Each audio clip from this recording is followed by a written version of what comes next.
ಇನ್ನು ದೆಹಲಿಯಲ್ಲಿ ನಡೀತಾ ಇರುವಂತಹ ಈ ಹೋರಾಟದ ವ್ಯಾಪ್ತಿ ಈಗ ದೇಶದ ಉದ್ದಗಲಕ್ಕೂ ಕೂಡ ವ್ಯಾಪಿಸಿಕೊಳ್ತಾ ಇದೆ.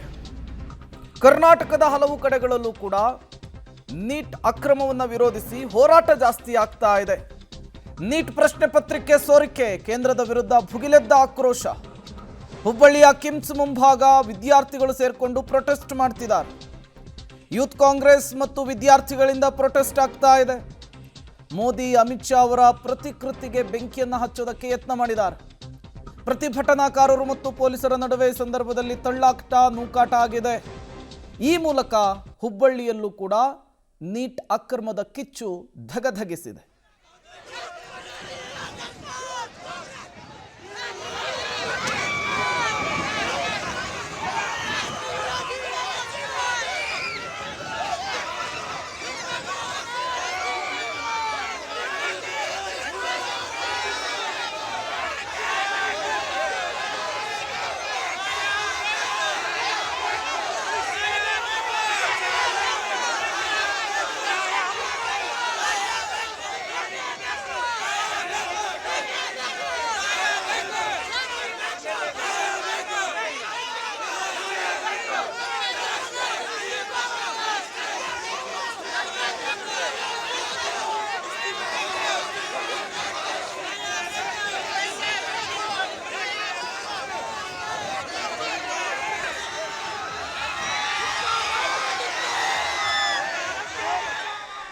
ನೀವು ಕೂಡ ದೃಶ್ಯವನ್ನು ಗಮನಿಸ್ತಾ ಇದ್ದೀರಿ. ವಾಣಿಜ್ಯ ನಗರಿ ಹುಬ್ಬಳ್ಳಿಯಲ್ಲಿ ವಿದ್ಯಾರ್ಥಿಗಳ ಆಕ್ರೋಶದ ಕಟ್ಟೆ ಒಡೆದಿದೆ. ದೊಡ್ಡ ಮಟ್ಟದಲ್ಲಿ ವಿದ್ಯಾರ್ಥಿಗಳು ಒಂದು ಕಡೆ ಸೇರಿ ಆಕ್ರೋಶವನ್ನು ಹೊರಹಾಕೋದಕ್ಕೆ ಮುಂದಾಗಿದ್ದಾರೆ. ಬ್ಯಾರಿಕೇಡ್ಗಳನ್ನು ಹಾಕಿ ಯೂತ್ ಕಾಂಗ್ರೆಸ್ನ ಕಾರ್ಯಕರ್ತರನ್ನ ವಿದ್ಯಾರ್ಥಿಗಳನ್ನ ಪೊಲೀಸರು ತಡೆ ಹಿಡಿದಿದ್ದಾರೆ.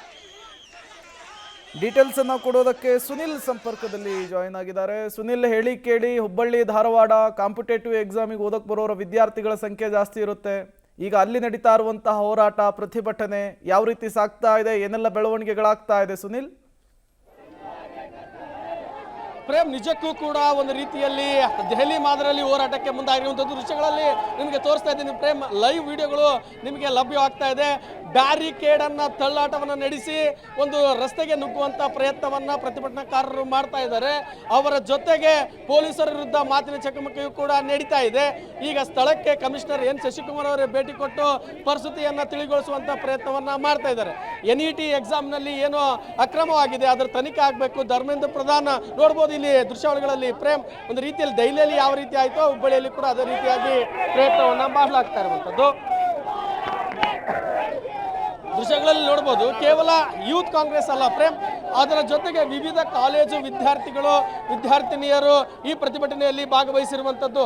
ಪ್ರತಿಭಟನೆ ಕೇವಲ ಒಂದು ಕೇಂದ್ರ ಸರ್ಕಾರದ ವಿರುದ್ಧ ಅಲ್ಲ, ನಮ್ಮ ಹಕ್ಕಿನ ವಿರುದ್ಧ ಅಂತ ಒಂದು ಹೋರಾಟವನ್ನ ಮಾಡ್ತಾ ಇದ್ದಾರೆ. ಮೇಡಮ್, ಯಾವ ಕಾಲೇಜ್ ನಿಮ್ದು? ಏನು ಪ್ರತಿಭಟನೆ ನಿಮ್ದು? ಏನು ನಿಮ್ಮ ಒಂದು ಪ್ರತಿಭಟನೆ ಬೇಡಿಕೆ?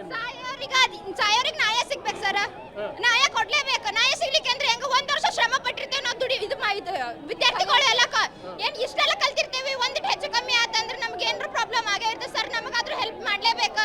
ಇಷ್ಟು ಮಂದಿ ಸತ್ತರಿಗೆ ಯಾರು ನ್ಯಾಯ ಕೊಡ್ತಾರ? ಅವ್ರ ವಿದ್ಯಾರ್ಥಿಗಳ ನೋವನ್ನು ಕೇಂದ್ರ ಸರ್ಕಾರ ಕೇಳ್ಕೊಳ್ತಾ ಇಲ್ಲ, ಮೋದಿ ಅವರು ಕೇಳಿಸ್ಕೊಳ್ತಾ ಇಲ್ಲ ಅನ್ನೋದು ಒಂದು ಆರೋಪ. ಕೇಳಿಸ್ಕೊತಾರ ಸರ್, ಕೇಳಿಸ್ಕೊಳ್ಳೇಬೇಕು. ಇಷ್ಟೆಲ್ಲ ಮನೆಗಿನ ಪ್ರಾಬ್ಲಮ್ ಆದ್ರೂ ಸಾಲ್ವ್ ಮಾಡ್ಲೇಬೇಕಾಗತ್ತಲ್ಲ ಸರ್. ನಮಗ್ ನ್ಯಾಯ ಬೇಕು ಸರ್. ಯಾವ ಕಾಲೇಜ್ ಮೇಡಮ್ ನಿಮ್ದು? KSS college Hubli. ಏನ್ ಪ್ರತಿಭಟನೆ ನಿಮ್ದು? ಅದೇ ಸರ್, ಇದ್ರದ್ದೇ ಸರ್, ಸತ್ತರಿಗೆ ನ್ಯಾಯ ಕೊಡಲ್ಲ ಅಂತೆ. ನಮ್ಮ ಸ್ಕೂಲಲ್ಲಿ ನಮ್ಮ ಕಾಲೇಜ್ಗೆ ಬಹಳ ತೊಂದರೆ ಆಗ್ತಾ ಇದೆ ಸರ್. ಮತ್ತೊಂದು ದೃಶ್ಯಾವಳಿಗಳಲ್ಲಿ ನೋಡಬಹುದು. ಈಗ ಪೊಲೀಸರು ಪ್ರತಿಭಟನಾಕಾರರನ್ನ ವಶಕ್ಕೆ ಪಡೆಯುವಂತಹ ಪ್ರಯತ್ನಕ್ಕೆ ಮುಂದಾಗಿರುವಂತದ್ದು ದೃಶ್ಯಾವಳಿಗಳಲ್ಲಿ ನೋಡಬಹುದು. ಒಂದು ದೆಹಲಿ ಮಾದರಿಯ ಒಂದು ಪ್ರತಿಭಟನೆಗೆ ಮುಂದಾಗಿದ್ರು. ಬ್ಯಾರಿಕೇಡ್ಗಳನ್ನ ತಳ್ಳಾಟವನ್ನು ನಡೆಸ್ತಾ ಇದ್ರು. ಇಲ್ಲಿ ಪೊಲೀಸರು ಕೂಡ ಅವರನ್ನ ವಶಕ್ಕೆ ಪಡೆಯುವಂತ ಪ್ರಯತ್ನ ಆಗ್ತಾ ಇದೆ. ಯಾಕಂದ್ರೆ ಯಾವುದೇ ರೀತಿಯಾಗಿ ಅಹಿತಕರ ಘಟನೆ ನಡೀಬಾರ್ದು ಮತ್ತು ವಿದ್ಯಾರ್ಥಿಗಳು ಶಾಂತಿಯುತವಾಗಿ ಪ್ರತಿಭಟನೆಗೆ ಅವಕಾಶವನ್ನು ಕೊಡಲಾಗಿತ್ತು. ಆದರೆ ಯಾವಾಗ ಅವರು ಪ್ರತಿಕೃತಿಯನ್ನು ದಹಿಸಲು ಮುಂದಾದ್ರು, ನರೇಂದ್ರ ಮೋದಿ ಅಮಿತ್ ಶಾ ಅವರು ಪ್ರತಿಕೃತಿಯನ್ನು ದಹಿಸಲು ಮುಂದಾದ್ರು ಮತ್ತು ಬ್ಯಾರಿಕೇಡ್ಗಳನ್ನ ತಳ್ಳಾಟವನ್ನು ಮಾಡಿ ಪೊಲೀಸ್ ಇಲ್ಲಿ ನೋಡಬಹುದು ದೃಶ್ಯಗಳಲ್ಲಿ ಬ್ಯಾರಿಕೇಡ್ಗಳ ಮೇಲೆ ಹತ್ತಿ ಒಂದು ಆಕ್ರೋಶವನ್ನ ಮತ್ತು ಒಂದು ಕಾನೂನು ಬಾಹಿರ ರೀತಿಯಲ್ಲಿ ಪ್ರತಿಭಟನೆ ನಡೀತಾ ಇದೆ. ಪ್ರತಿಭಟನೆ ನಡೀತಾ ಇರುವಂಥದ್ದು. ಈಗ ಅವರನ್ನ ವಶಕ್ಕೆ ಪಡೆಯುವಂತ ಪ್ರಯತ್ನ ಆಗ್ತಾ ಇದೆ. ಮತ್ತೊಂದು ದೃಶ್ಯಾವಳಿಗಳಲ್ಲಿ ನೋಡ್ಬೋದು, ಒಂದು ರೀತಿಯಲ್ಲಿ ಶಾಂತಿಯುತ ಪ್ರತಿಭಟನೆಗೆ ಅವಕಾಶವನ್ನ ಪೊಲೀಸರು ಕೊಟ್ಟಿದ್ರು. ಆದ್ರೆ ಯಾವಾಗ ಒಂದು ಪ್ರತಿಕೃತಿ ದಹನ ಇರ್ಬೋದು, ಅದರ ಜೊತೆಗೆ ವಿವಿಧ ರೀತಿಯ ಒಂದು ಕಾರ್ಯಗಳನ್ನ ಮಾಡಕ್ಕೆ ಹೊರಟರು, ಪೊಲೀಸರು ಅದನ್ನ ತಡೆಯುವಂತ ಒಂದು ಪ್ರಯತ್ನಕ್ಕೆ ಮುಂದಾದ್ರು. ಸೊ ಹೀಗಾಗಿ ಪ್ರತಿಭಟನಾಕಾರರನ್ನ ವಶಕ್ಕೆ ಪಡೆಯಲಾಗ್ತಾ ಇದೆ. ಮತ್ತೊಂದು ಕಡೆ ದೃಶ್ಯಗಳಲ್ಲಿ ನೋಡ್ಬೋದು, ಮತ್ತೊಂದು ಈಗ ಪೊಲೀಸ್ ವ್ಯಾನ್ ಬಂದಿರುವಂಥದ್ದು. ಅದರ ಜೊತೆಗೆ ಇಲ್ಲಿ ಒಂದು ಮಾತಿನ ಚಕಮಕಿ ಅತಿರೇಕಕ್ಕೆ ಹೋಗ್ತು ಮತ್ತು ಹೀಗಾಗಿ ಆ ಬ್ಯಾರಿಕೇಡ್ ಅನ್ನ ನುಗ್ಗಾಟ ಕೂಡ ನಡೀತಾ ಇರುವಂಥದ್ದು. ಸ್ವತಃ ಪೊಲೀಸ್ ಕಮಿಷನರ್ ಅವರೇ ಈ ಒಂದು ಕಾರ್ಯಕ್ರಮ ಸರ್ ಯಾವ ರೀತಿಯಾಗಿ ಪ್ರತಿಭಟನೆಗೆ ಅವಕಾಶ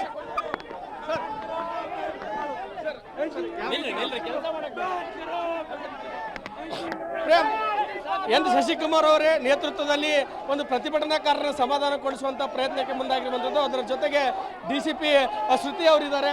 ಅದರ ಜೊತೆಗೆ ಇಲ್ಲಿ ನೋಡ್ಬೋದು ಯೂತ್ ಕಾಂಗ್ರೆಸ್ ಅವರು ವಿದ್ಯಾರ್ಥಿಗಳನ್ನ ಬಿಟ್ಟು ಯೂತ್ ಕಾಂಗ್ರೆಸ್ ಅನ್ನ ಒಂದು ವಶಕ್ಕೆ ಪಡೆಯುವಂತ ಪ್ರಯತ್ನ ಆಗ್ತಾರೆ. ಥ್ಯಾಂಕ್ ಯು ಸುನಿಲ್ ತಮ್ಮೆಲ್ಲ ಮಾಹಿತಿಗಾಗಿ. ಎಲ್ಲರೂ ಪೊಲೀಸ್ ಅರೆಸ್ಟ್ ಮಾಡ್ಕೊಂಡು ಹೊಂಟಾರ್ರಿ. ಇದು ಏನಾಗತ್ತೆ ದೇಶ ಒಳಗೆ ಗೊತ್ತಿಲ್ಲ. ಇದು ವಿದ್ಯಾರ್ಥಿಗಳ ದೇಶ. ಇದು ಒಂದು ರೀತಿಯಲ್ಲಿ ಶಾಂತಿಯುತವಾಗಿ ನಡೀತಾ ಇತ್ತು ಅಂತ ಒಂದು. ಓಕೆ, ಥ್ಯಾಂಕ್ ಯು ಸುನಿಲ್ ತಮ್ಮೆಲ್ಲ ಮಾಹಿತಿಗಾಗಿ. ಹುಬ್ಬಳ್ಳಿಯಲ್ಲಿ ನಡೀತಾ ಇದ್ದಂತಹ ಹೋರಾಟ ಪ್ರತಿಭಟನೆ, ಈ ಸಂದರ್ಭದಲ್ಲಿ ಕೆಲ ಪ್ರತಿಭಟನಾ ನಿರತರನ್ನು ಪೊಲೀಸರು ವಶಕ್ಕೆ ಪಡೆದುಕೊಳ್ಳುವ ಮೂಲಕ ಪರಿಸ್ಥಿತಿಯನ್ನು ತಿಳಿಗೊಳಿಸುವಂತಹ ಕೆಲಸವನ್ನು ಮಾಡಿದ್ದಾರೆ. ನೂರಾರು ಸಂಖ್ಯೆಯಲ್ಲಿ ವಿದ್ಯಾರ್ಥಿಗಳು ಜಮಾಯಿಸಿದರು. ಕೈಯಲ್ಲಿ NSUI ಬಾವುಟವನ್ನು ಹಿಡಿದು ಕೇಂದ್ರ ಸರ್ಕಾರದ ವಿರುದ್ಧ ಧಿಕ್ಕಾರವನ್ನು ಕೂಗ್ತಾ ಇದ್ರು. ತತ್ಕ್ಷಣಕ್ಕೆ ಧರ್ಮೇಂದ್ರ ಪ್ರಧಾನ್ ಅವರು ರಾಜೀನಾಮೆಯನ್ನು ಕೊಡಬೇಕು ಅನ್ನೋದು ಪ್ರತಿಭಟನಾ ನಿರತರ ಆಗ್ರಹವಾಗಿತ್ತು. ಯಾವಾಗ ವಿದ್ಯಾರ್ಥಿಗಳ ಸಂಖ್ಯೆ ಜಾಸ್ತಿ ಆಯಿತೋ, ದೊಡ್ಡ ಮಟ್ಟದಲ್ಲಿ ಆಕ್ರೋಶ ವ್ಯಕ್ತವಾಗೋದಕ್ಕೆ ಶುರುವಾಯಿತು. ತತ್ಕ್ಷಣಕ್ಕೆ ಪೊಲೀಸರು ಎಂಟ್ರಿ ಕೊಡ್ತಾರೆ. ಪೊಲೀಸರ್ ಕಮಿಷನರ್ ಶಶಿಕುಮಾರ್ ಅವರ ನೇತೃತ್ವದಲ್ಲಿ ಪ್ರತಿಭಟನಾ ನಿರತರನ್ನು ವಶಕ್ಕೆ ಪಡೆಯುವಂತಹ ಕೆಲಸ ಆಗಿದೆ. ಇನ್ನು ಪ್ರತಿಭಟನಾ ನಿರತರನ್ನು ವಶಕ್ಕೆ ಪಡೆದುಕೊಳ್ತಾ ಇದ್ದ ಹಾಗೇನೆ ವಿದ್ಯಾರ್ಥಿಗಳ ಆಕ್ರೋಶ ಕೂಡ ಜಾಸ್ತಿ ಆಗ್ತಾ ಇರುವಂತಹ ದೃಶ್ಯವನ್ನು ಗಮನಿಸ್ತಾ ಇದ್ದೀರಿ. ದೆಹಲಿಯಲ್ಲಿ ಈ ರೀತಿಯ ಹೋರಾಟ ಪ್ರತಿಭಟನೆಗಳಾಗ್ತಾ ಇತ್ತು. ಈಗ ಅದು ಕಾಡ್ಗಿಚ್ಚಿನ ರೀತಿಯಲ್ಲಿ ದೇಶದ ಉದ್ದಗಲಕ್ಕೂ ಕೂಡ ವ್ಯಾಪಿಸಿಕೊಳ್ತಾ ಇದೆ. ಕೇಂದ್ರ ಸರ್ಕಾರದ ವಿರುದ್ಧ ದೊಡ್ಡ ಮಟ್ಟದಲ್ಲಿ ಆಕ್ರೋಶ ವ್ಯಕ್ತವಾಗ್ತಾ ಇದೆ. ಧರ್ಮೇಂದ್ರ ಪ್ರಧಾನ್ ಅವರು ತತ್ಕ್ಷಣಕ್ಕೆ ರಾಜೀನಾಮೆಯನ್ನು ಕೊಡಬೇಕು ಅಂಥೇಳಿ ದೇಶದ ಉದ್ದಗಲಕ್ಕೂ ಕೂಡ ಹೋರಾಟ ಮುಂದುವರೆದಿದೆ.